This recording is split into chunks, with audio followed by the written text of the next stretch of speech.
Good afternoon, everybody. Thank you for spending some time with us today. That's the first thing I want to say.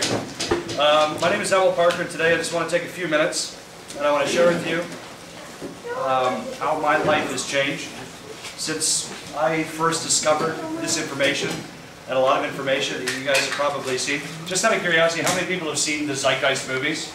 Get somebody? Oh, beautiful. All right. You know what? I believe that many of you guys are going to be able to relate with what I'm about to say for one simple reason, and that is that you are here. And I'm really glad.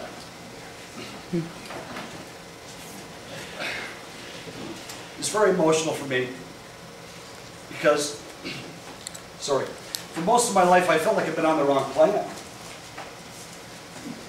I felt like I've been on a planet run by lunatics. And it all started for me when I was a child.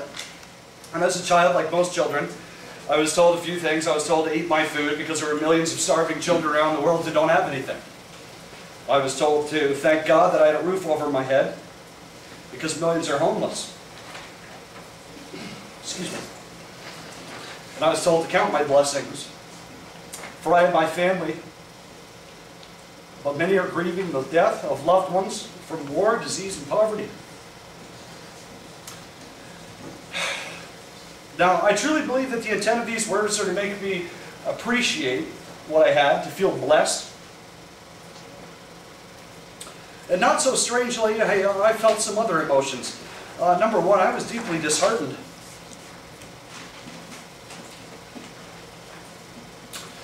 Because who am I to have all these things when so many other people do not? And I was appalled. For as a human being, fairness and justice, they're rudimentary parts and they're important parts of our psyche. It's very apparent when we look back on our own childhood or observe our own kids. They fight about fairness and justice all the time. She got more juice in her cup than I did. He got a bigger piece of cake than me. Oh my God, she gets to stay up later than I do. Her bedtime's a different place. And what's more, our kids are absolutely relentless about talking about justice.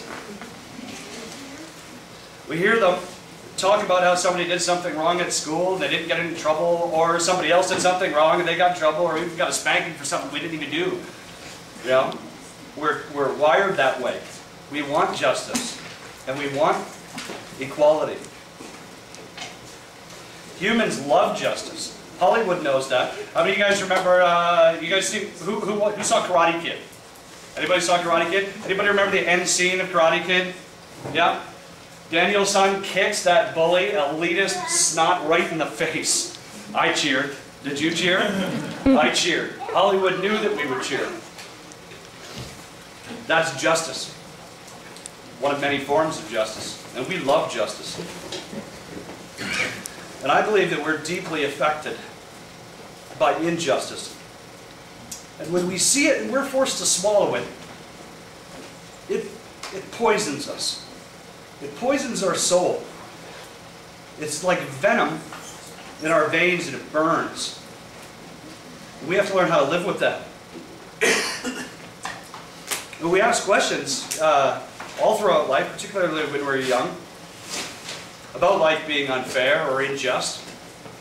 And I don't know about you, but the answers that I received weren't enough to satisfy me. I heard things like, yeah, it sucks, but there's nothing we can do about it, or, yeah, just be thankful it's not you.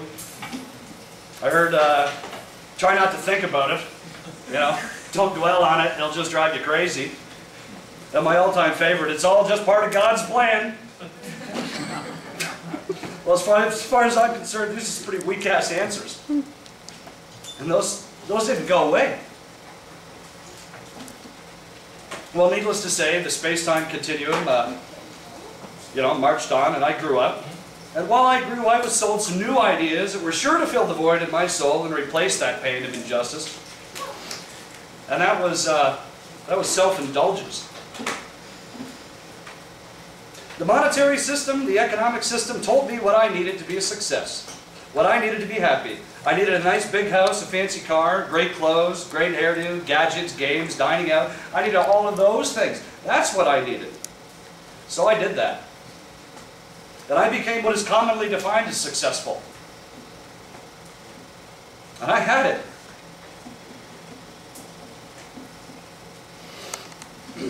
Sorry.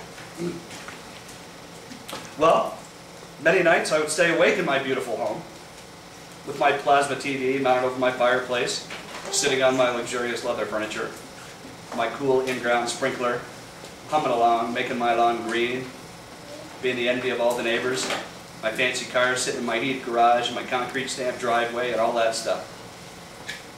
And I was not fulfilled. There must be something wrong with me. That's what I would say to myself. I was living like a king. A king compared to most of the world, most of the planet. And still, why aren't I happy? Why can't I enjoy my life? I must be crazy. Strangely, I felt like I was in a cage. A beautiful prison. Controlled, manipulated, lied to, disheartened. Nobody else seemed to be talking about this stuff. I started thinking about conspiracy theories and going to war and being sent over there to kill people for their resources. Friends told me that I was paranoid, that I was a conspiracy theory believing nut job, and I must have a chemical imbalance.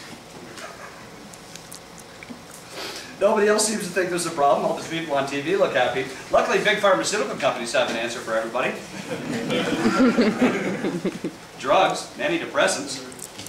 That's great. So maybe if I take these pills, I can forget about this. I can forget about what's bothering me. Maybe I do have a chemical imbalance.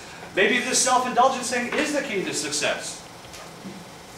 Well, I did that. And I started taking them. And I did. I got some things under control. It did help me with some things. I'll be honest. It took away some panic attacks that I suffered for 11 years. I don't know if anybody else has ever had these things, but they're just terrible. And they make you feel very, very alone.